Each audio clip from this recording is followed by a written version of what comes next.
Digitalization is a daunting challenge for most companies, and businesses are bracing for even more upheaval in the years to come.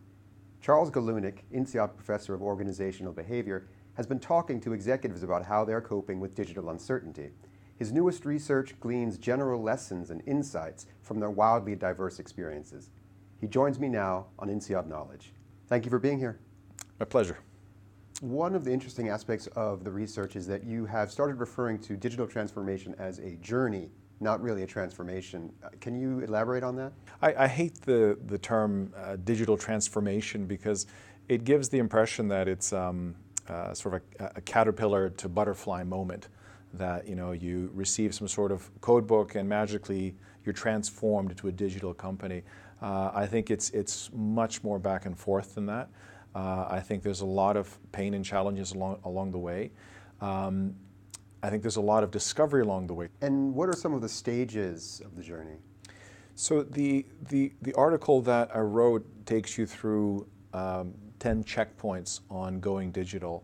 And I won't describe them in detail. I think there's 3 broad categories. One is around skills and roles. So it's down at the individual level. What are we seeing? What's the role of the CDO? What do you need in terms of the analytical skills? One insight there is that many companies are able to hire statisticians and data analysts, but the key part is building what I call meaning machines, people who are really able to extract from the data meaningful insights for your customers or for your processes. It's not just data analytics, it's extracting the business implications and monetization. How do we make money from this? 2 issues of structures and processes. I talk about innovation processes. This is a major part of going digital, which is the ability to build rapid, agile innovation systems within your company. 2 cultural features as well. What does it mean for a company to be culturally digital or digitized? So all of these things we look at in a fairly concise manner, these 10 checkpoints in going digital. What sorts of skill sets are digitized companies going to need in the future? I think you need a variety of skill sets. You need people who are adept at quantitative things, right? Math, statistics, and so on. You need people who are more digital natives, who are in touch with the digital world and can interact easily in that digital world. But you also need what I call the suits, people who can make sense of it and create business models and make sure that it's actually creating value. You need all 3 of these types of skill sets to work together. This is why I think one of the key roles today that has to get it right is the office of the CDO, the Chief Digital Officer, if companies have that.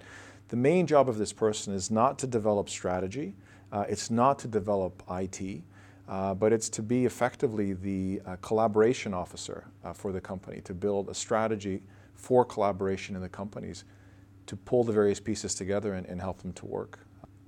In the article, you talk about companies needing 2 kinds of change agents, brokers and storytellers.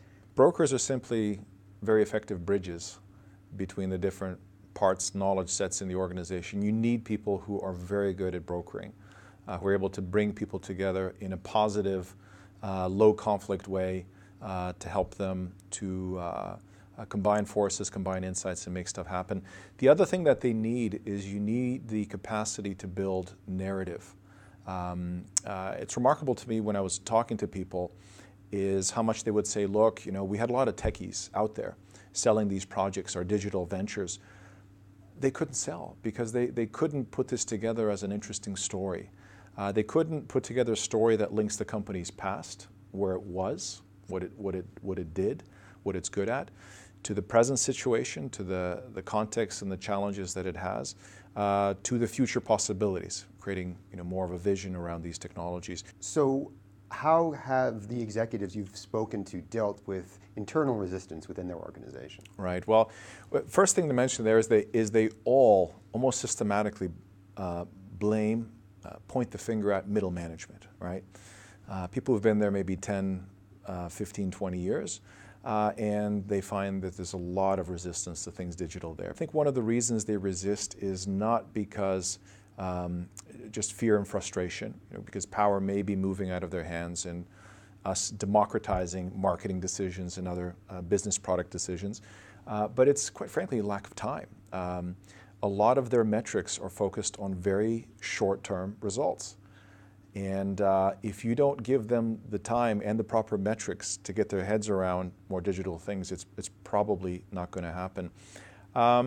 And the other thing around middle management is that they're not always taken seriously enough on things digital. They sometimes see very stupid ideas for digital technologies. They should be raising their hands and saying, look, this is not going to work. This is a very dumb idea. So although resistance is centered at the middle, it's sometimes for the right reasons. And finally, what kind of cultural changes will be necessitated by a digital journey? You have to look over the top into other people's cubicles. You have to be curious about what's happening in other parts of the organization, I think, to make digitization really work. Because those projects and ideas, they have to be connected at the end of the day to digital efforts. There's no single mind that's going to be able to do everything you need in digital projects. So you need people who are curious around the boundaries. The other thing that I think you need is more of a collaborative spirit. One of the things I've seen is a war happening, basically, deep tension between traditionalists who have been there a while, experts who say, I don't need data to make decisions on products and markets. I know what I'm doing, I've been there 20 years. And the new wave, digitati, who say, no, we want to democratize this decision making. We feel we can use data in real time better to do experiments and learn much quicker than what you can do. Both are in a sense right. I think traditionalists understand that digital technologies can be used in very stupid ways sometimes to destroy value, not necessarily make things better. On the other hand, I think the new digital order is right in that the data is out there for us to learn more. So I think it's a case of helping them to join forces and collaborate more effectively together, take each other seriously, have an open mind, that type of cultural setting. Thank you for being here. My pleasure.